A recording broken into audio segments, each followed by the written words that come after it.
রঘুনাথগঞ্জে বিজেপির পরিবর্তন যাত্রা মানুষের ঢল নাকি শুধুই প্লাস্টিকের চেয়ার?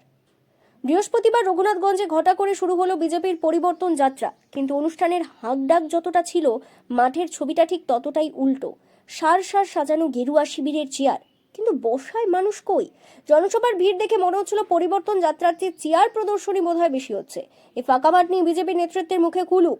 প্রশ্ন করতে এড়িয়ে গেলেন নেতারা। আয়োজক কমিটির কাছ থেকে মেলেনি কোনো সদুত্তর। তাহলে কি রঘুনাথগঞ্জের হাওয়া অন্য কথা বলছে, নাকি মানুষের উৎসাহে টান পড়ল? প্রশ্ন কিন্তু থেকেই গেল। এই প্রশ্নের উত্তর দেবেন আপনারা। কমেন্ট করে জানান আপনার মতামত। এমনই সব খবর পেতে আমাদের ইউটিউব চ্যানেল গ্রাম বাংলা নিউজ ফোরাম চ্যানেলটি সাবস্ক্রাইব করুন এবং বেল আইকনটি টিপে দিন, যেন সমস্ত খবর সবার আগে আপনার কাছে পৌঁছে দিতে পারি। পশ্চিমবঙ্গের মাটিতে যে পরিবর্তন আসন্ন, সেই পরিবর্তন হবে তখনই যখন এই জঙ্গিপুরের মাটি থেকে আপনারা ভারতীয় জনতা পার্টির বিধায়ক নির্বাচিত করে ওই নবান্নে পাঠাবেন। আপনারা রঘুনাথগঞ্জ থেকে বিধায়ক নির্বাচন করে ওই নবান্নে পাঠাবেন।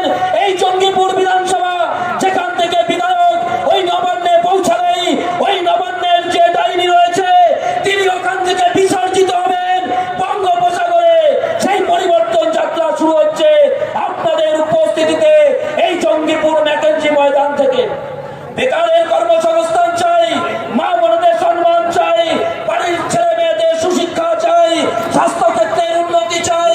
ভারতীয় জনতা পার্টির অঙ্গীকার, আগামী দিনে বেকারের কর্মসংস্থান হবে, স্বাস্থ্যের উন্নতি হবে, বাড়ির মা বোনদের ইজ্জত রক্ষা হবে।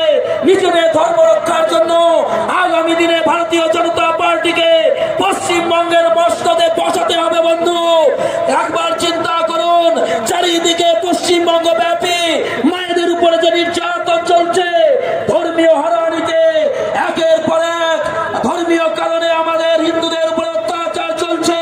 তাই আগামী দিনে রুখে দাঁড়ান, শির দ্বারা সোজা করে দাঁড়ান।